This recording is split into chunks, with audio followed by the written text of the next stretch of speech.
Ya, Assalamualaikum warahmatullahi wabarakatuh dan selamat sore Tribuners. Jumpa lagi bersama saya Kinan Aulia. Tentu saja hari ini kita kembali dalam program Bincang Sulsel, di mana pada hari ini Bincang Spesial Sulsel hari ini kita sudah mengundang satu narasumber yang sangat luar biasa.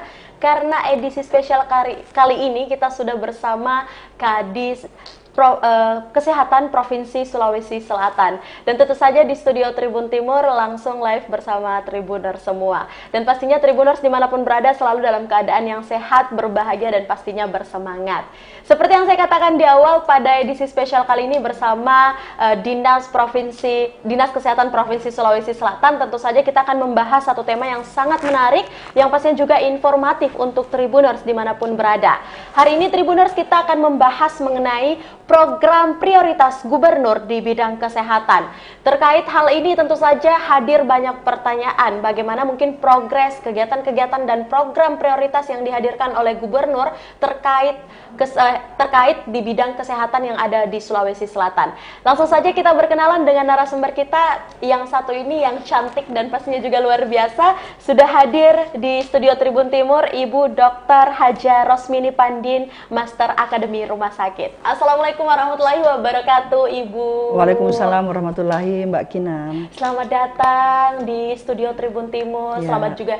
Selamat datang juga mungkin ya di program kita dalam program Bincang Spesial bersama Dinas Kesehatan Provinsi Sulawesi Selatan. Terima kasih untuk kehadirannya, Terima kasih, Bu. Mbak Kinan. Ya Allah, tapi sebelum kita berbicara panjang lebar, Kinan mau mengatakan sesuatu. Kalau foto yang ada di flyer aslinya ternyata lebih cantik, Tribuners.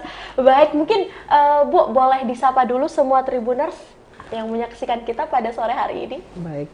Assalamualaikum warahmatullahi wabarakatuh, para Tribuners yang saya hormati, saya cintai, saya banggakan. Alhamdulillah di sore hari ini ada kesempatan untuk bincang bersama Mbak Kinan di hari ini. Semoga ini besar manfaatnya untuk kita semua, terkhusus untuk di bidang kesehatan masyarakat Sulawesi Selatan. Kita harapkan ada komunikasi yang intens dalam rangka upaya untuk mewujudkan cita-cita kita semua. Saya kira itu, Mbak Kinan. Iya, baik. Ya. Terima kasih banyak. Makasih. Tapi mungkin kalau Bu Kadis sendiri biasa untuk sapaan akrabnya disapa siapa nih mungkin? Dulu waktu kecil dipanggil Mini, cuma sekarang udah besar jadi nggak cocok lagi gitu. Okay. Jadi tergantung deh mau suka yang mana. Yang penting kalau panggil sayang boleh ya? Boleh. Suka banget gitu. Oke, baik Bu Kadis, terima kasih banyak untuk opening yang luar biasa. Nah, tentu saja kehadiran Bu Kadis hari ini tentu saja sebagai perpanjangan tangan juga untuk menyampaikan program-program prioritas dari Gubernur Provinsi Sulawesi Selatan, apalagi terkait bidang kesehatan. Yang mana kalau kita berbicara nih Bu Kadis terkait kesehatan, memang akan hadir banyak pertanyaan dari bentuk pelayanan ataupun juga program-program kesehatan yang pastinya masyarakat sangat nantikan. Mengawali obrolan kita, mungkin bisa dijelaskan terlebih dahulu Bu Kadis terkait apa sih tugas pokok sehingga menghasilkan visi dan misi tentu saja untuk Dinas Kesehatan Provinsi Sulawesi Selatan. Silakan. Terima kasih Mbak Kinan. Kalau Dinas Kesehatan itu adalah perpanjangan tangan dari Bapak Gubernur dalam hal pelayanan kesehatan. Dari dalam urusan kesehatan itu dibebankan, ditugaskan di Dinas Kesehatan. Itu mencakup promotif, preventif, dan juga mengontrol rehabilitatif dan semua aspek-aspek kesehatan lainnya. Jadi bagaimana orang tidak jatuh sakit, di Dinas Kesehatan lah tugas utamanya bersama seluruh sektor dan yang terkait gitu, berserta seluruh masyarakat, seluruh stakeholder. Dan termasuk PKK, OPD lain, masyarakat, tokoh masyarakat, tokoh agama dan sebagainya. Itu Mbak. Baik. Tapi kalau untuk visi misi mungkin terkhusus di Dinas Kesehatan Provinsi Sulawesi Selatan, apa nih yang menjadi visi dan misi utama? Visi misi utama tentunya mewujudkan kesehatan yang optimal untuk seluruh masyarakat Sulawesi Selatan melalui program prioritas utamanya ini gitu. Jadi dari program prioritas Pak Gubernur diharapkan mampu untuk lebih memfokuskan apa yang menjadi permasalahan utama di masyarakat Sulawesi Selatan saat ini. Oke, baik.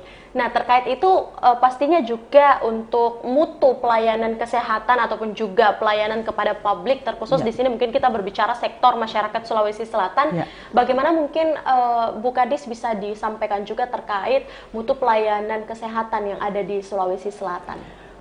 Iya Mbak Kinan, untuk mutu pelayanan kesehatan di Sulawesi Selatan, terkhusus untuk seluruh Pasyankes tentunya, kita kan sudah ada akreditasi.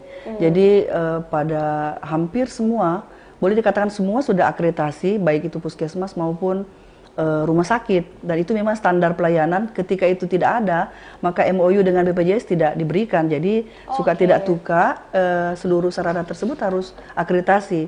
Jadi dengan akreditasi itu seluruh item yang menjadi standar pelayanan itu sudah termasuk di situ, sudah termaktub di dalam standar-standar akreditasi tersebut, termasuk kepuasan masyarakat dan sebagainya. Nah, dari situlah kita harus mendengar apa yang menjadi keluhan masyarakat, dan selanjutnya kita harus quick respon. Kita harus quick respon, harus peduli mendengar apapun keluhan masyarakat tersebut, dan selanjutnya kita akan mengeksekusikan, menyelesaikan sesuai dengan kondisi dan kemampuan yang optimal tentunya. Oke, baik. Nah, terkait mungkin hal itu juga Bu Kadis, baru-baru ini saja mungkin saya juga mau ucapkan selamat ya pada Bu Kadis kita yang memang baru-baru saja ini terpilih dan diamanahkan menjadi Kadis Kesehatan Provinsi Sulawesi Selatan. Dan ini mungkin menjadi satu hal amanah yang Bu Kadis ini punya banyak PR nih ke depannya, punya banyak pekerjaan yang akan diselesaikan. Apa sih mungkin program yang sudah Anda susun atau Anda planningkan untuk menjawab keresahan-keresahan masyarakat terkait juga mungkin kesehatan khususnya Bu Kadis? Program, ya, jadi kalau program di Dinas Kesehatan itu kan sudah ada Mbak, baik itu standar pelayanan minimal, maupun program dari prioritas itu gitu. Jadi SPM yang ada itu kita harus, dari itu aja kita sudah harus minimal itu dilakukan. Kemudian inovasi-inovasi lainnya termasuk masalah kesehatan yang terupdate untuk saat ini, ya itu yang harus kita maksimalkan gitu. Itu program tersebut sudah tersusun dalam standar pelayanan minimal. Oke, baik. Baik Bu Kadis. Nah, sebelum mungkin Tribuners kita membahas sesuai dengan tema kita, yakni program prioritas gubernur terkhusus di bidang kesehatan, masih ada beberapa pertanyaan juga yang saya akan ajukan kepada Bu Kadis. Nah, terkait mungkin sumber daya manusia terkhusus dalam pelayanan kesehatan yang ada di Sulawesi Selatan, seperti apa mungkin Bu Kadis? Iya, untuk sumber daya kesehatan saat ini Mbak, kita memang masih belum tersebar merata. Jadi mayoritas itu berkumpul di perkotaan. Namun pemerintah sudah mengupayakan melalui otonomi daerah tentunya. Jadi masing-masing kabupaten memberikan contoh ya dokter spesialis, misalnya memberikan insentif yang layak gitu, yang dokter spesialisnya bisa mengikuti gitu. Itu salah satu. Kemudian keterpenuhan dokter umum, di mana salah satu merupakan standar juga bagi BPJS. Misalnya kalau satu dokternya itu dibayar 3.000, jadi tidak cukup untuk operasional. Tapi kalau dua dibayar 6.000. Oleh karena itu memang pemenuhan dokter, baik itu dokter umum maupun dokter spesialis, tentunya sangat diharapkan optimal dan tersebar merata di seluruh Provinsi Sulawesi Selatan khususnya. Tapi untuk pemenuhan ini sendiri dari dokter spesialis yang seperti Anda katakan, progresnya sejauh ini sudah seperti apa yang Anda lihat? Saat ini alhamdulillah, karena mungkin ya Mbak ya, rumah sakit itu kan sudah bersaing dalam hal kualitas, kemudian mendengar keluhan masyarakat, juga termasuk juga penilaian BPJS Mbak. Di BPJS itu juga ada indikator ketika ini tidak cukup, maka tentunya tidak memenuhi, dan rujukan masyarakat juga tentunya didasarkan atas ketersediaan dokter spesialis. Jadi kalau itu ada, rumah sakitnya pasti hidup. Kalau leadernya bagus, pasti rumah sakitnya, direkturnya dalam hal ini akan memenuhi dengan segala macam cara. Saya kira bisa melalui Fakultas Kedokteran, kemudian MOU dengan ada WKDS, kemudian tapi kita kan di UNHAS gitu. Jadi kita fokus dengan Universitas Sasuddin alumni dari UNHAS dulu. Tapi ada juga yang dari luar Mbak, yang berminat masuk ke kita. Tetap dibuka? Tetap kita buka. Siapapun yang masuk kita buka. Karena sebenarnya semakin banyak poliklinik yang kita buka, itu sebenarnya masyarakat semakin puas. Dan rumah sakit juga bisa lebih baik tentunya, dipercaya sama masyarakat. Itu seharusnya gitu. Dan kemarin ada pertemuan dengan hampir seluruh direktur rumah sakit tentang bagaimana rumah sakit, contohnya ya rumah sakit Aisyah dari Semarang itu, dari luar, itu luar biasa dia Mbak. Mulai dari jam 8 pagi sampai jam 9 malam, seluruhnya poli itu tidak pernah tertutup. Jadi tidak pernah ada dokter meninggalkan sampai dari jam 8 pagi sampai jam 9 malam. Outcome-nya adalah pasien puas, rumah sakitnya juga sejahtera, dan tentunya yang lain juga mengikut. Oke, baik Bu Kadis. Nah, yang Kinan highlight di sini mengenai rumah sakit adalah rumah sakit yang sejahtera. Dan tentu saja muncul nih pertanyaan Bu Kadis terkait juga kesejahteraan masyarakat terkait penyediaan rumah sakit. Siap. Nah, bagaimana mungkin untuk progres pembuatan rumah sakit yang ada di Sulawesi Selatan? Kalau untuk pembuatan rumah sakit, maksudnya rumah sakit dari Pemprov ini ya Mbak ya? Iya, dari Pemprov, mungkin puskesmas ataupun juga rumah sakit bisa Anda paparkan juga mungkin. Untuk progres saat ini, saya belum lihat banyak ya Mbak, saya murid baru, tapi kita bisa melihat upaya dari Bapak Gubernur, kemudian upaya dari Bapak Bupati, seluruh Bapak dan Ibu Bupati tentunya untuk menyiapkan standar berapa jumlah puskesmas yang harus, malah ada yang lebih Mbak. Ada satu puskesmas, ada satu kecamatan puskesmasnya 2 lebih misalnya, tergantung jumlah penduduknya. Jadi pemerintah itu sudah berupaya sekali, termasuk Bapak Gubernur kan dalam salah satu program prioritasnya membangun rumah sakit yang saat ini ada di Kabupaten Bone. Itu salah satu program prioritas ya. Nah, untuk di Bone sendiri berapa yang akan dibuat di sana, terkhusus mungkin untuk data rumah sakit sejauh ini?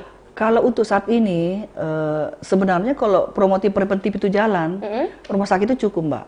Jadi kita di Dinas Kesehatan itu memang harus berupaya dari semua bidang yang ada, semua petugas yang ada, semua program kegiatan dan sebagainya itu memang harus berkuat supaya jumlah orang yang sakit itu tidak numpuk di rumah sakit. Jadi dikendalikan promotif. Kalau tuh ada misalnya, ini kita mimpi ya Mbak, beberapa tahun yang akan datang, yang banyak itu medical check up gitu. Jadi yang bagaimana penyakit tidak menular itu dibendung, bagaimana penyakit infeksi dan sebagainya tidak sampai ke situ. Nah, saat ini Bapak Gubernur menyiapkan satu rumah sakit di Kabupaten Bone, itu letaknya di tengah-tengah.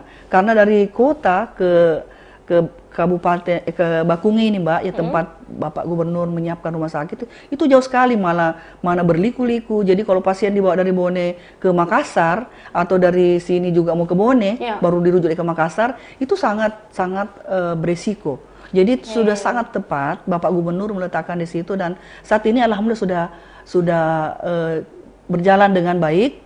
Mudah-mudahan insya Allah dengan segenap upaya Bapak Gubernur dan kita semua tim ini bisa launching di Desember. Amin, akhir. Ini kita berusaha Mbak, kita berusaha jadi semua disiapkan, konstruksi sementara berjalan. Semoga tidak ada hal-hal yang kita kan berupaya ya Mbak ya. Betul. Jadi kalau SDM-nya, kemudian tata kelolanya, kemudian lain-lainnya mengikut konstruksi, termasuk Alkes dan BMHP-nya. Oke. Nah, kita juga akan membahas nih Bu Kadis terkait Alkes dan juga BMPH. BMPH ini sendiri. Tapi mungkin sebelum ke sana masih terkait juga rumah sakit ini sendiri kan. Untuk di Bone ini sudah prepare juga ya, dan kita pasti doakan juga doa terbaik agar rumah sakit yang berada di Bone ini memang bisa launching dan digunakan oleh seluruh masyarakat di Bone. Tapi terkait dengan daerah-daerah yang lain, mungkin daerah-daerah terpencil, kedepannya apakah ada program juga untuk penambahan atau pembuatan rumah sakit di sektor-sektor yang mungkin membutuhkan? Iya. Yang sampai saat ini Mbak ya, yang masukkan izinnya itu ada Sopeng. Jadi Sopeng akan membuka rumah sakit ibu dan anak. Baik. Kemudian di Luhut Timur juga ada rumah sakit swasta yang akan dibuka lagi, dan beberapa tempat lain tapi belum masuk izinnya. Jadi termasuk bagaimana pihak owner itu melihat apakah ini peluang untuk buat rumah sakit atau bagaimana. Dan di Luhut Timur sendiri Mbak ada 2 kita mau bangun. Ada 2 akan dibangun, yaitu termasuk itu visi misi Bupati Luhut Timur juga, yaitu di daerah Towuti dengan di daerah Malili. Karena yang rumah sakit sekarang itu ada jauh dari kabupaten, jadi di sana ada 2 cikal bakal rumah sakit yang akan dibangun. mudah-mudahan dilancarkan dan masyarakat bisa tidak terlalu jauh aksesnya untuk akses jalannya, karena sangat jauh Mbak, puluhan kilometer, dan itu sangat beresiko bagi penyakit-penyakit yang emergensi yang harus ditangani segera. Tapi walaupun sudah disiapkan ambulans misalnya, SDM yang siap tanggap untuk melayani masyarakat, itu niat pemerintah. Adapun mungkin nanti keluhan-keluhan kita akan dengar dan kita akan segera menyelesaikan sesuai dengan kondisi dan kemampuan dan secara optimal. Ya, apalagi mungkin Bu Kadis tadi sempat mengatakan bahwa harus quick respon juga ya, terkait mungkin keluhan-keluhan yang ada di tengah-tengah masyarakat. Iya. Nah, mungkin kita pastinya di masyarakat Sulawesi Selatan khususnya dan juga Tribuners dimanapun berada akan menanti nih mungkin semua program-program prioritas baik dari Dinas Kesehatan Provinsi Sulawesi Selatan ataupun juga program prioritas Gubernur di bidang kesehatan, terkait juga mungkin pembuatan rumah sakit di sektor-sektor yang memang membutuhkan pelayanan tersebut. Nah, kita berpindah sedikit mungkin Bu Kadis ya, kita akan membahas juga terkait alat kesehatan atau alkes penyediaannya. Boleh Anda share juga mungkin terkait itu? Untuk di rumah sakit Bone? Ya, di rumah sakit. Untuk saat ini saya kan melanjutkan ini Mbak. Jadi saya melanjutkan dari yang sudah direncanakan, sebagian sudah disiapkan, maksud sebagian sudah diklik. Ini kan sekarang semua harus e-katalog. Jadi semua harus e-katalog, kemudian TKDN dalam negeri gitu. Jadi tim yang menyusun itu mencoba fokus untuk sesuai dengan aturan dan sesuai dengan kebutuhan. Jadi semua listnya itu sudah disiapkan, walaupun mungkin belum terlalu sempurna Mbak, karena kan masih ada tahun berikutnya. Untuk tahun ini ya saya melanjutkan sesuai dengan yang sudah disiapkan Mbak. Oke, tapi untuk progresnya sudah berjalan juga? Progresnya kan sudah diklik, sisa datang Mbak, sisa on the way gitu, sudah proses on the way ya? Ya. Oke, baik. Nah, untuk penyediaan obat sendiri terkait di RS Bone sendiri mungkin Bu Kadis seperti apa? Kalau obat sementara juga Mbak, jadi semua sementara dalam proses verifikasi, kemudian diklik kan, tentunya dihitung berapa lama order, terus tiba di tempat. Kemudian kan fisik juga masih disiapkan Mbak, jadi fisik siap dioptimalkan. Nanti ketemunya insya Allah mudah-mudahan di Desember, sesuai dengan, semoga tidak ada halangan musim dan sebagainya. Itu kan cita-cita manusia, yang penting kita berniat, apalagi ini rumah sakit untuk masyarakat yang susah, pelayanan kesehatan Mbak. Orang susah semua yang masuk dalam rumah sakit. Iya, dan orang sakit. Iya, orang sakit dan dia pasti susah. Orang kaya saja susah Mbak, apalagi kalau dia miskin. Nah, ini yang kita upayakan maksimal untuk menolong masyarakat. Ya, dan nanti kita akan kaitkan juga ya mungkin bagaimana bentuk pelayanan yang juga akan diberikan mungkin terhadap bantuan-bantuan yang diberikan oleh pemerintah. Tapi tahan dulu, mungkin masih terkait kesiapan alkes dan obat. Kita berpindah dari RS Bone mungkin Bu Kadis, apakah juga hal ini akan tetap diterapkan di rumah sakit atau sektor-sektor daerah yang memang cukup terpencil ataupun juga kekurangan alat kesehatan, mungkin bagaimana ke depannya untuk progres hal tersebut? Iya, untuk rumah sakit lain Mbak, untuk seluruh Sulawesi Selatan, pastilah semua harus diperhatikan dalam hal kebutuhan alkes dan obat-obatannya. Dan di masing-masing daerah kan sudah ada pengelolanya Mbak. Jadi masing-masing mengelola, mengatur bagaimana efisien. Kendali mutu, kendali biaya Mbak. Oke. Kendali mutu, kendali biaya. Jadi berkualitas dan kendali mutu, kendali biaya gitu. Intinya sebegitu, berkualitas dan murah. Baik. Terima kasih Bu Kadis. Nah, terkait lagi tentang tema kita Tribuners ini, memang kalau membahas kesehatan agak-agak menggemaskan nih, karena euforia saya sangat semangat juga nih Bu Kadis ya, karena kalau bicara kesehatan banyak yang menunggu dan menantikan mungkin, terkhusus dalam program Tribun Timur hari ini.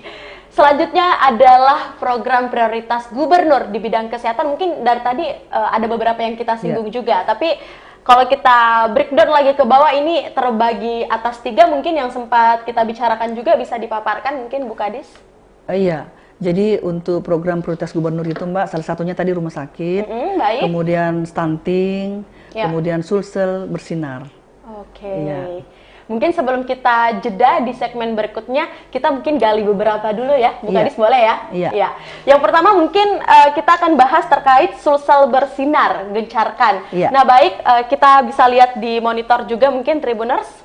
di mana Sulsel bersinar gencarkan, Sulawesi Selatan bersih narkoba, gerakan cari mantu bebas narkoba. Oke, ini kalau udah dari captionnya udah bisa jadi caption di Facebook nih Bu Kadis. Iya.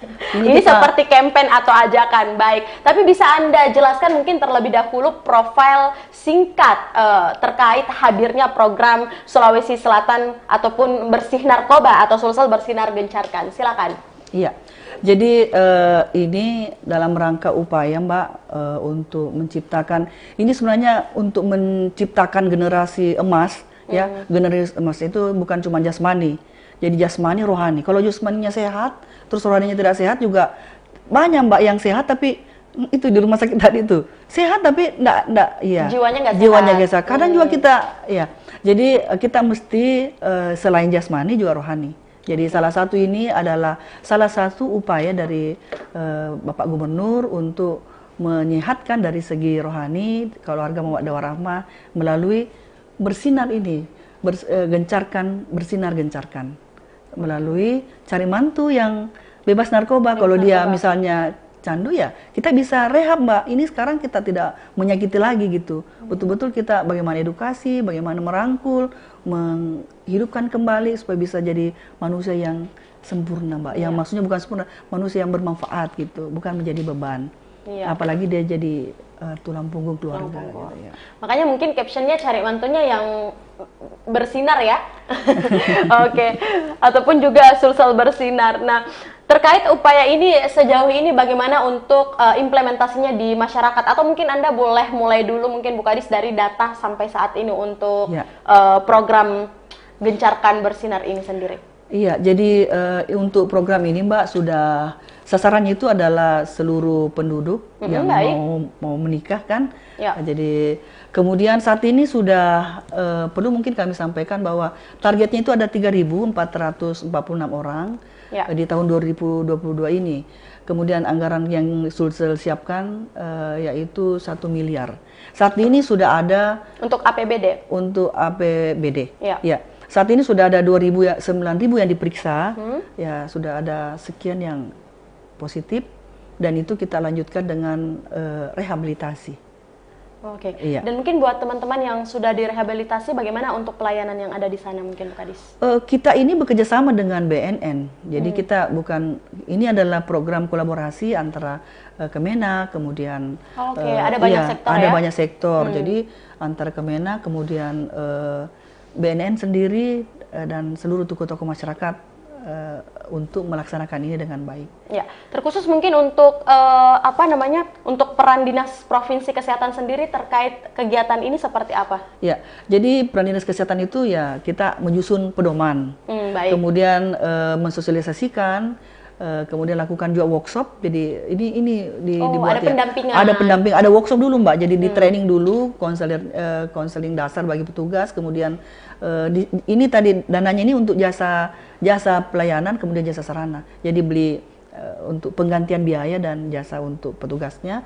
Kemudian melakukan pencatatan dan pelaporan, serta tentunya harus dimonitoring tentunya Mbak. Iya. Bagaimana, harus ada evaluasi juga. Harus ada evaluasinya supaya kita bisa melihat apakah program kita ini seperti apa, tantangannya bagaimana, sudah sejauh mana, dan sebagainya. Dan apakah mungkin realisasinya memang berimpact begitu dengan para masyarakat ya di luar sana, terkhusus mungkin untuk data Gencarkan ini sendiri pasti yang Anda sampaikan?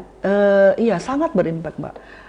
Tentunya kekhawatiran orang tua, harapan orang tua dan calon orang tua ini banyak yang sudah duluan mendaftar gitu. Saya ini gitu. Jadi lebih duluan. Jadi lebih duluan melapor supaya dia mau sehat gitu. Dia mau punya anak-anak yang nantinya akan mendoakan.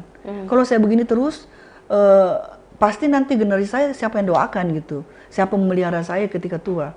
Jadi teman-teman di lapangan itu bagaimana mensosialisasikan, walaupun budget tidak ada ya Mbak untuk itu, tapi karena ini niat baik, kayak semua tergerak gitu. Semua tergerak dan banyak yang merespon positif. Ya niati pastilah, tapi kan ya dimonitor evaluasi apa masalahnya, dan kita berusaha terus-menerus untuk maksimalkan ini, menuntaskan dari program Gencarkan ini, bersinar. Oke. Yeah. Pertanyaan terakhir mungkin untuk program Gencarkan sendiri untuk pembiayaan nih atau anggaran ini diraih dari mana nih untuk terkhusus program ini mungkin? Ini dari APBD Dinas Kesehatan Provinsi, Mbak. Ya.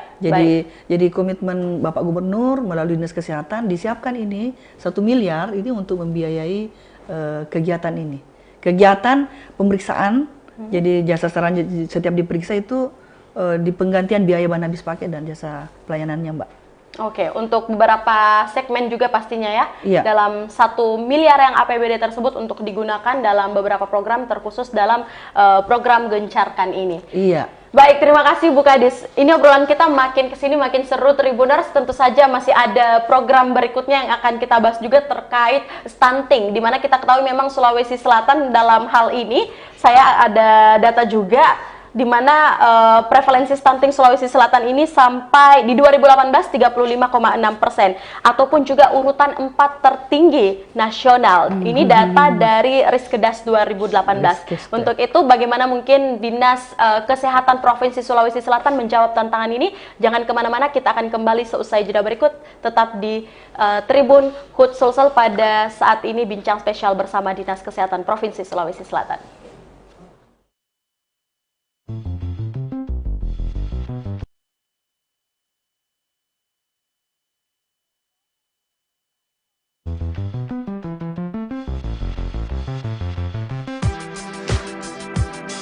Jalan-jalan ke pantai, atau menaiki puncak gunung, melihat dataran indah, dan membayangkan lukisan alam Tuhan yang menakjubkan akan tersaji dalam sebuah liputan menarik juga eksklusif.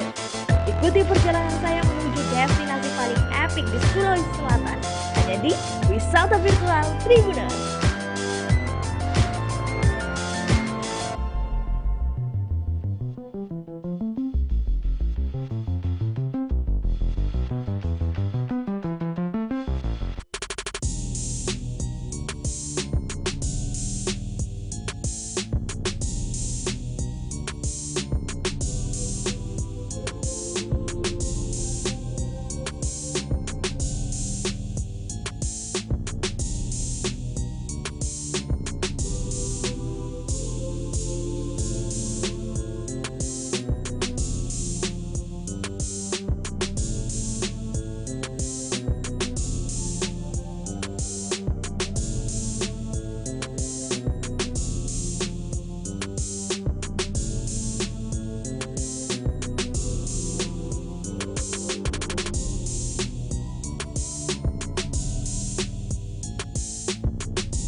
berjalan-jalan ke pantai atau menaiki puncak gunung, melihat dataran indah, dan membayangkan lukisan alam Tuhan yang menakjubkan akan tersaji dalam sebuah liputan menarik juga eksklusif. Ikuti perjalanan saya menuju destinasi paling epik di Sulawesi Selatan, hanya di Wisata Virtual Tribuners.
Ya, Assalamualaikum warahmatullahi wabarakatuh, Tribuners. Terima kasih Anda masih setia menyaksikan bincang spesial bersama Dinas Kesehatan Provinsi Sulawesi Selatan dan tentu saja masih bersama Kinan Aulia. Kita kembali di segmen kedua kali ini dan kita akan melanjutkan obrolan kita masih terkait program prioritas gubernur dalam bidang kesehatan. Di awal tadi kita sudah membahas banyak hal Tribuners terkait memang program-program ataupun juga sinergi dan kolaborasi terkait pelayanan ataupun juga mutu pelayanan yang dihadirkan dalam bidang kesehatan yang ada di Provinsi Sulawesi Selatan. Kita akan melanjutkan program prioritas berikutnya, yakni mengenai stunting, di mana Gubernur Provinsi Sulawesi Selatan telah membuat satu program juga terkait hal ini dalam bidang kesehatan, yakni Gammarakna ataupun juga Gerakan Masyarakat Mencegah Stunting. Langsung kita sapa dulu narasumber kita yang masih setia bersama kita di segmen kedua. Ada Ibu Kadis. Ya. Baik, Bu Kadis masih semangat di segmen kedua? Semangat, Mbak. Semangat ya? Untuk kesehatan semangat. Oke, pokoknya untuk campaign ajakan kesehatan harus selalu semangat. Ya. Baik, Bu Kadis, tadi terima kasih untuk waktunya. Kita sudah membahas di segmen awal ya terkait beberapa program dari program prioritas gubernur dalam bidang kesehatan. Kita akan melanjutkan terkait program Gammarakna. Nah, ini apanya yang Gammarak nih? Kan kalau kita translatekan ke bahasa ini bahasa Makassar ya, kalau kita translatekan ke bahasa Indonesia artinya bagus atau gagah. Iya. Tapi singkatan dari Gammarakna ini sendiri, pemirsa Tribuners, yaitu Gerakan Masyarakat Mencegah Stunting. Seperti yang saya sampaikan di awal bahwa memang Sulawesi Selatan sampai saat ini masih menjadi sorotan karena prevalensi stunting Sulawesi Selatan tahun 2018 masih 35,6%. Artinya ada pertanyaan terkait tantangan yang harus diselesaikan terkait data stunting yang ada di Sulawesi Selatan. Langsung saja mungkin Bu Kadis, bagaimana upaya Anda sebagai Kadis Kesehatan tentu saja di Provinsi Sulawesi Selatan untuk menyelesaikan masalah stunting ini sendiri? Iya, terima kasih Mbak. Iya. Terkait masalah stunting ini memang masalah kita semua. Kita sudah lihat tadi Sulawesi Selatan terempat tertinggi nasional itu di 2018. Ya. Jadi ini setelah berjalan sekian lama, 2018 ya, itu sebenarnya penyebabnya itu karena adanya prevalensi wasting itu yang kurus ya, kemudian underweight ya, berat badan rendah itu 12,3%, kemudian yang underweight itu 19,6%.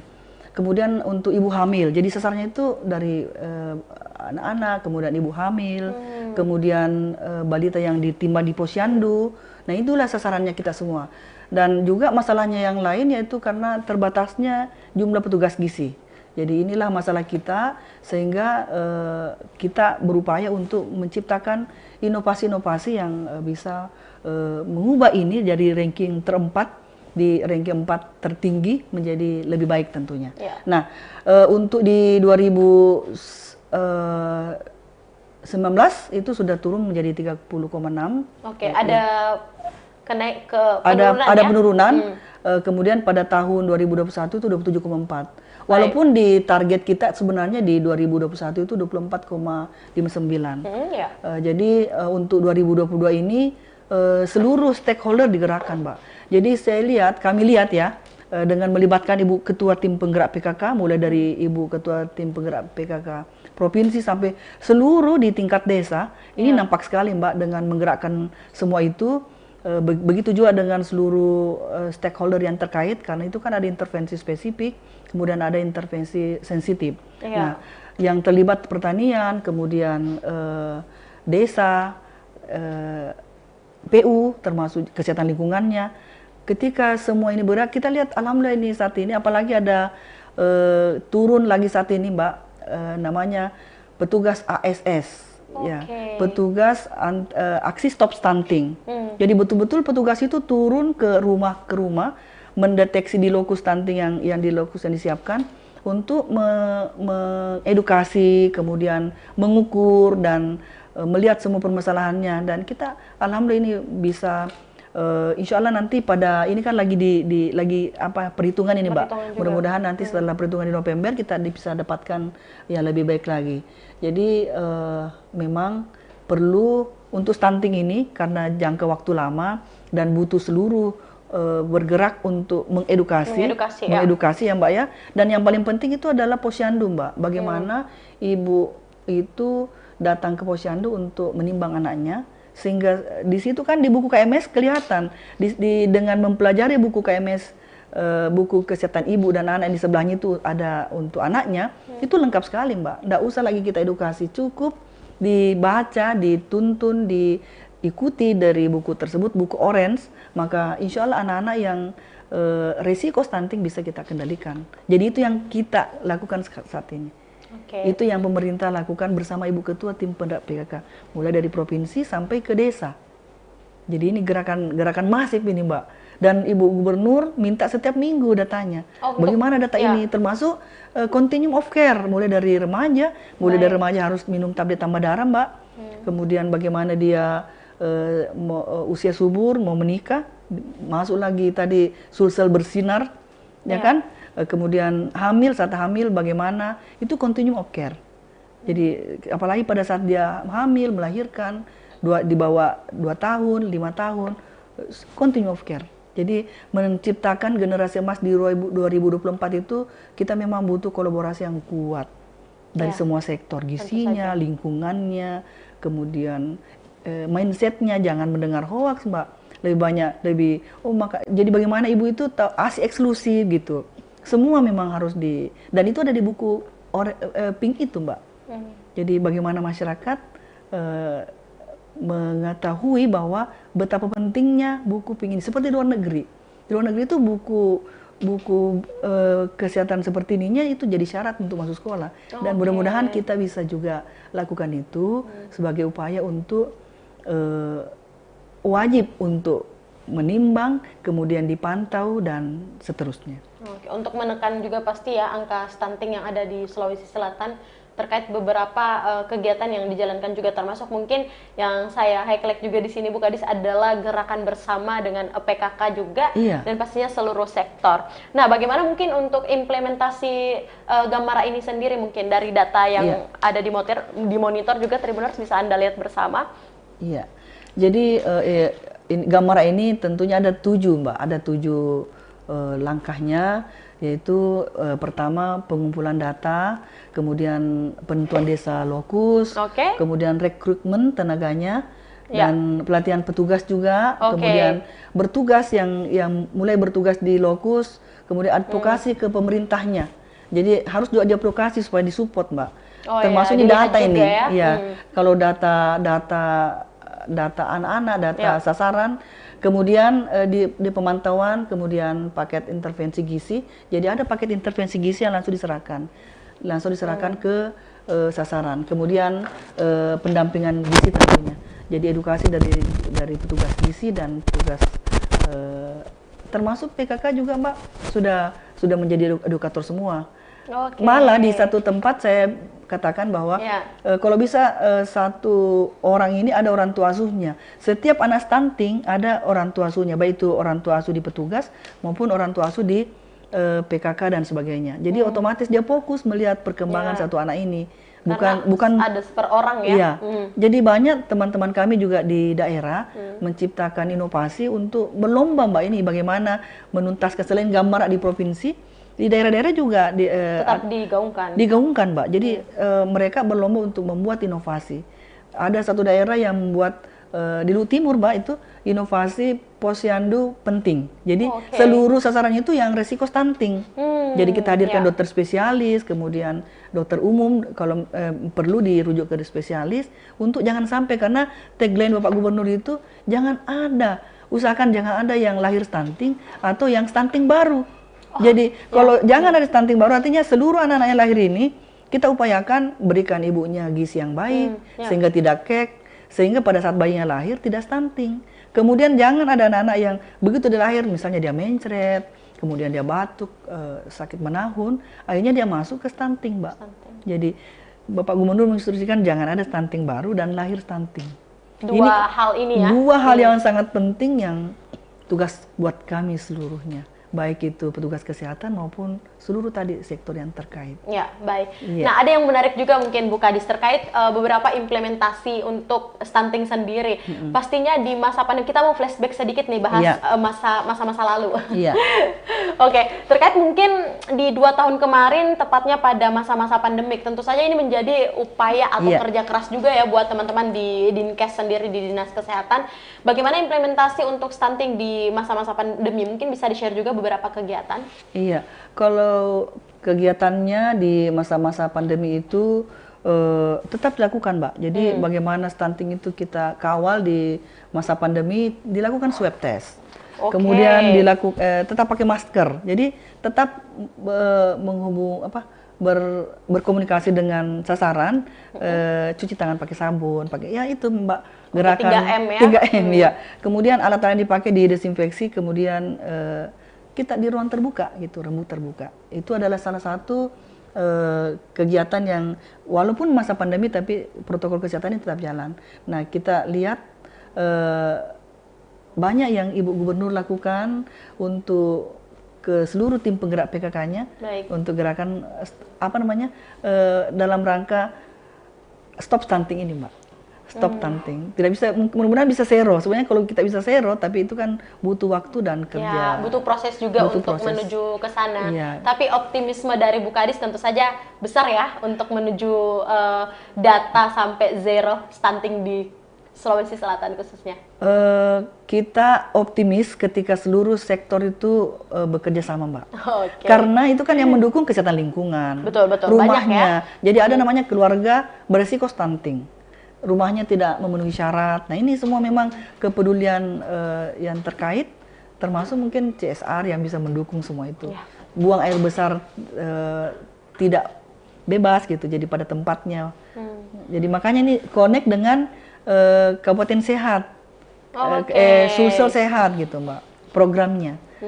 Jadi harus memang terkolaborasi semua, karena stunting itu kan bukan karena tidak adanya makanan, tapi banyak hal ya. Tapi banyak hal. Ya, dan bukan mungkin hanya sekedar satu bidang aja, cuma untuk OPD Dinas Kesehatan aja, tapi banyak yang lainnya yang harus bekerja sama, berkolaborasi, termasuk CSR yang tadi Anda sampaikan. Nah, ini keseruan kita membahas terkait stunting. Memang dengan data tersebut sekalipun masih menjadi masalah terkhusus di Sulawesi Selatan, tapi ada banyak gerakan-gerakan yang juga dilakukan untuk stop stunting terkhusus di 2022. Semoga ada kemajuan data juga untuk penurunan atau angka stunting, Bu Kadis ya. Kita sama-sama support juga. Kita melangkah mungkin Bu Kadis di program berikutnya.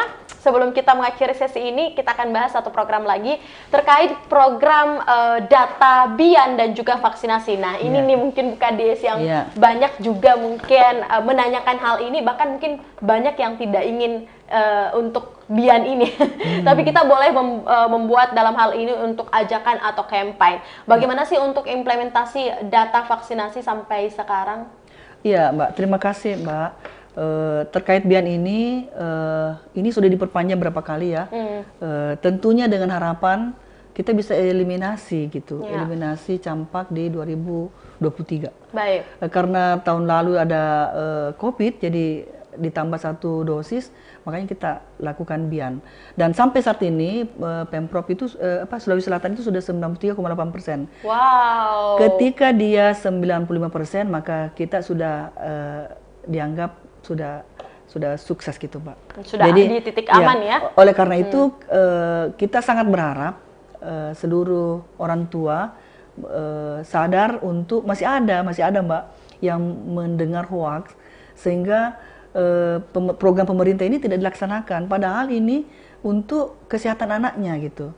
Jadi masih ada. Jadi kita ini mengharapkan orang tua agar yang masih belum memvaksin anaknya masih ada waktu ini. Iya, kan masih banyak nih masyarakat banyak yang agak takut juga, yang belum memang teredukasi. Jadi memang menghiraukan terkait pentingnya vaksin tersebut. Ya, belum memahami pentingnya vaksin yang sudah dirumuskan oleh pemerintah.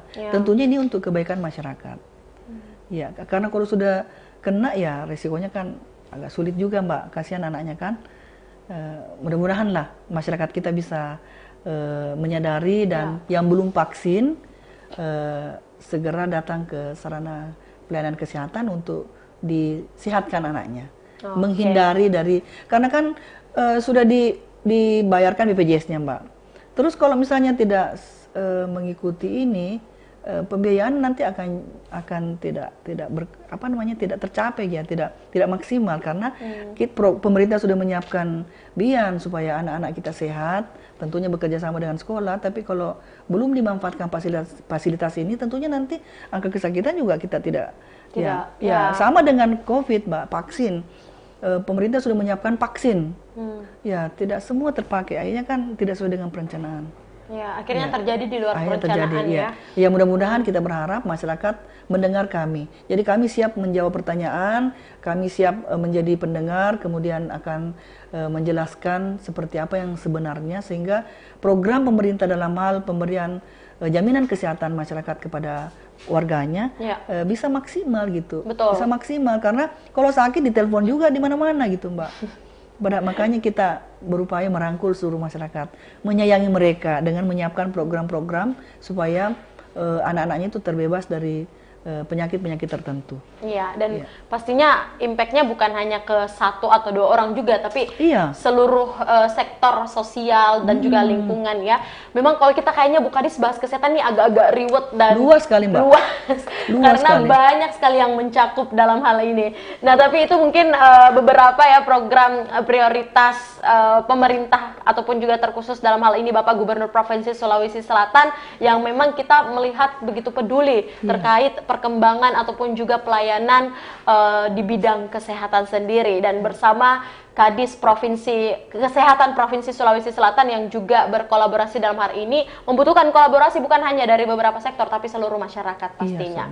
Nah, baik, terima kasih banyak Bu Kadis. Apa sih mungkin sebelum kita ke closing statement, kayaknya kurang afdol nih kalau kita juga tidak tahu ya atau tidak lebih dekat dan lebih kenal dengan Kadis baru di Dinas Kesehatan Provinsi Sulawesi Selatan. Tapi sebelum itu Bu Kadis, Kinan ada pertanyaan spesial, boleh ya? Apa itu, Nak? Oke. Apa sih mungkin yang menjadi target Anda dengan amanah ini sebagai Kadis Kesehatan Provinsi Sulawesi Selatan ke depannya mungkin? Iya, terima kasih Mbak Kinan. Target saya sebenarnya mengalir saja gitu. Pasti kita ingin, terutama saya tertarik sekali tuh Mbak dengan continuum of care. Bagaimana menciptakan secara bersama-sama generasi yang hebat. Betul. Generasi yang hebat bukan lost generation. Kalau kita abai tidak peduli dengan jasmani dan rohani anak-anak kita dari segala sektor ya Mbak ya, maka kita akan dapatkan lost generation. Jadi oleh karena itu kita memang harus menciptakan generasi yang hebat. Saya kasih salah satu contoh di tempat saya dulu Mbak ya. Jangankan kita jadi helper saja susah. Jadi bagaimana kalian harus jadi hebat di daerah sendiri gitu. Jadi ada yang jadi sama dengan visi Bupati Timur dulu ya Mbak ya. Harus jadi orang topnya VT Vale, contoh kecil gitu ya. Jadi kita jangan jadi helper saja. Nah ini mulai dari sini sekarang. Stop ya. Itu yang saya maksud Mbak. Jadi bagaimana menciptakan generasi hebat, itu cita-cita saya. Semoga saya bermanfaat gitu. Berikan tepuk tangan yang meriah dulu yuk buat Bu Kadis kita, luar biasa. Baik. ada satu janji nih dari Bu Kadis ya yang harusnya dipenuhi hari ini dalam program Bincang Spesial bersama Kadis Kesehatan Provinsi Sulawesi Selatan. Kita ingin lebih dekat lagi nih dengan Bu Kadis Kesehatan Provinsi Sulawesi Selatan. Baik Bu Kadis, mungkin bisa Anda ceritakan sedikit mengenai personal Anda ya, sebelum mendapatkan amanah sebagai Kadis Kesehatan Provinsi Sulawesi Selatan. Bisa diceritakan beberapa mungkin perjalanan karir sebelumnya di mana, atau profesi sebelumnya seperti apa kegiatan-kegiatannya. Silakan mungkin Bu Kadis. Iya Mbak, cerita saya, perjalanan hidup saya itu agak berliku dan terjal gitu. Ini kayak judul film ya? Judul film. Jadi saya itu menikah cepat, kemudian punya anak dan baru koas gitu. Kemudian suami saya mensupport, karena itu akhirnya saya kerja mengikut suami di Puskesmas Burau, kecamatan di Luhut Timur. Setelah itu 1 tahun saya pindah di area Sorowako dan sekitarnya. Sorowako itu tempatnya PT Inko, PT Valis sekarang. Di situ saya cukup lama Mbak, dan Pak Bupati waktu itu katakan sudah kau di sini aja gitu. Karena suami saya meninggal di tahun 2023. Jadi saat itu saya benar-benar harus kuat dengan dengan anak yang masih kecil. Yang besar itu baru kelas 3 kayaknya ya waktu itu. Tapi karena demi mereka, bapaknya sudah siapkan semua, saya harus kuat Mbak. Dengan segala setelah itu saya tiba-tiba Bupati Luhut Timur waktu itu Andi Hatta Marakama menginfokan bahwa nanti kau jadi direktur rumah sakit gitu. Pada saat itu jadi saya di puskesmas, ya saya memang suami saya mengajarkan seperti ini, bekerjalah karena Allah, jangan karena sesuatu rugi hidup satu hari kalau tidak dapat pahala gitu. Itu aja, kalau mau di apa orang, enggak apa-apa, asal jangan kamu yang melukai orang gitu. Bersifatlah seperti Nabi Muhammad Rasulullah itu di berapa kali dia berperang, tidak pernah dia melukai musuhnya, karena musuhnya pun dia sayang gitu. Itu yang saya pegang sehingga saya bisa kuat Mbak. Jadi waktu itu saya tiba-tiba diperintahkan jadi direktur rumah sakit. Rumah sakitnya tidak ada apa-apa Mbak, tidak ada, baru bangunan yang kosong, tidak ada listrik, tidak ada apa semua. Di situ juga cukup besar tantangan, anak-anak harus berpisah, dan alhamdulillah rumah sakit saya di situ 2028 sampai 2019. Alhamdulillah saya selesai rumah sakit, walaupun belum terlalu bagus ya, tapi alhamdulillah sudah paripurna, pendapatan ya luar biasa lah, alhamdulillah 80 miliar ke atas gitu, 80 ya. Itu yang setelah itu saya dipindahkan, saya jadi konsep hidup saya itu saya bekerja sesuai pesan saya suami saya tadi gitu, bekerjakan ibadah, mengalir saja gitu. Setelah itu saya dipindahkan ke dinas kesehatan, 3 tahun saya di situ, tiba-tiba ada lelang gitu. Saya coba deh, akan ada cucu di sini, ada anak, ya saya ikut, siapa tahu. Tapi saya, ya Allah, kalau sekiranya ini manfaat buat saya, mudahkanlah. Tapi kalau tidak, jangan gitu. Saya di sisa hidup saya ini Mbak, anak saya kan sudah selesai, saya mau apa lagi untuk dunia gitu. Jadi kalau sekiranya Allah berkenan, saya bisa bermanfaat, mudahkanlah. Tapi kalau tidak, janganlah ya Allah. Saya mau memilih, saya tujuan hidup saya mau masuk surga gitu. Itu aja Mbak. Jadi itu dan anak saya sekarang sudah menikah 2, sisa 1 ini Mbak. Kalau menikah satunya ini menikah, saya sudah tidak punya teman lagi gitu. Sudah deh.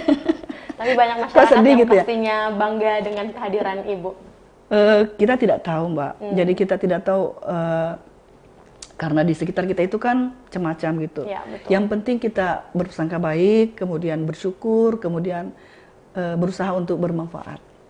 Itu aja mungkin. Bermanfaat semaksimal mungkin. Apalagi saya ini di sisa hidup saya mau apa lagi gitu. Anak-anak sudah selesai. Ya. Jadi saya mau bekerja Mbak, tolong bantu saya gitu. Tolong semua masyarakat bantu saya. Sekemampuan saya harus saya usahakan saya berguna gitu. Tidak lagi ada negatifnya gitu, kalau bisa gitu Mbak. Bermanfaat untuk banyak orang. Terutama tadi itu Mbak, generasi hebat, generasi yang akan datang. Konsep saya sangat concern di situ, saya sangat tertarik di situ Mbak. Bagaimana anak-anak menyusui anaknya, bagaimana jadi ibu yang baik gitu. sehingga anak-anaknya itu betul-betul punya nurani, sehat, jasmani, rohani, dan excellent gitu. Tepuk tangan yang luar biasa dong buat Bu Kadi. Kok saya sedih gitu deh. Terima kasih sudah mau mengungkapkan isi perasaan, tapi mewakili mungkin ya hari ini sebagai perempuan juga saya sendiri pun sangat bangga karena sekalipun mungkin tanpa maksudnya apa ya, dengan keadaan ibu yang sekarang seperti ini pun di luar sana pasti banyak yang bangga, dan dengan niat ibu untuk bermanfaat di banyak orang atau luar sana dengan posisi ibu sekarang, tentu saja kerja-kerja ikhlas itu akan dinantikan oleh masyarakat Sulawesi Selatan. Tetap semangat Bu, sehat selalu, semoga kedepannya menjadi perempuan yang kuat lagi dan pastinya bersemangat. Nah, kita lepas sedih-sedih dulu deh. Tapi ini sedihnya sedih menginspirasi ya buat kita semua. Kapan lagi nih buat Bu Kadis nangis? Yang terakhir mungkin Bu Kadis, apa harapan Anda ke depannya untuk Sulawesi Selatan, ucapan HUT ataupun juga hari jadi Sulawesi Selatan yang ke-353. Silahkan di sebelah sini Bu Kadis. Oh iya, untuk Sulselku yang kami sayang semua, untuk Sulselku, Sulsel kita semua, selamat hari jadi Sulsel yang ke 353, sorry. Saya ulangi ya. Selamat hari jadi Sulsel yang ke 353. Semoga Sulsel Sulsel optimis, Sulsel tangguh, dan Sulsel berdaulat. Semoga Sulsel bisa bermanfaat, bisa lebih hebat, lebih bermanfaat buat masyarakatnya, dan menjadi kebanggaan buat seluruh masyarakat Sulawesi Selatan. Sulsel menjadi daerah yang terbaik melalui kita semua tentunya secara bersama-sama. Terima kasih. Selamat, saya ulangi, selamat hari jadi Sulsel, Sulsel optimis, Sulsel tangguh, dan pada akhirnya Sulsel berdaulat. Oke, luar biasa. Terima kasih banyak Ibu Kadis Kesehatan Provinsi Sulawesi Selatan. Terima kasih buat Ibu Dr. Haja Rosmini Pandin, MARS ataupun juga Master Akademi Rumah Sakit ya. Aduh, saya sampai agak-agak ini juga nih mendengarkan beberapa kisah perjalanan beliau dan juga program-program prioritas dari Gubernur terkhusus di bidang kesehatan tadi sudah disampaikan juga oleh beliau. Kita akan tunggu pastinya realisasinya ke depan, dan semangat untuk seluruh teman-teman Tribuners, terkhusus untuk narasumber kita. Masih banyak nih kerja-kerja ke depannya Bu Kadis yang menantikan. Terima kasih untuk kehadirannya Bu Kadis, sudah menerima undangan kami. Ya, sehat selalu, semoga kita bertemu di ruang diskusi berikutnya. Insya Allah. Baik Tribuners, itulah tadi obrolan kita dalam bincang spesial dalam HUT Sulsel ke-353 bersama Kepala Dinas Kesehatan Provinsi Sulawesi Selatan. Semoga apa yang kita bincangkan pada hari ini, apa yang kita diskusikan bisa bermanfaat untuk seluruh Tribuners dan terkhusus seluruh warga Sulawesi Selatan dimanapun berada terkait pelayanan kesehatan maupun juga program-program kesehatan bisa menjadi informasi buat Tribuners. Untuk itu sampai bertemu lagi dalam bincang-bincang spesial berikutnya dimanapun Tribuners berada bersama Tribun Timur. Saya Kinan Aulia mewakili narasumber dan kru yang bekerja pamit. Terima kasih, selamat sore dan sampai jumpa. Salam kita pada salama. Wassalamualaikum warahmatullahi wabarakatuh.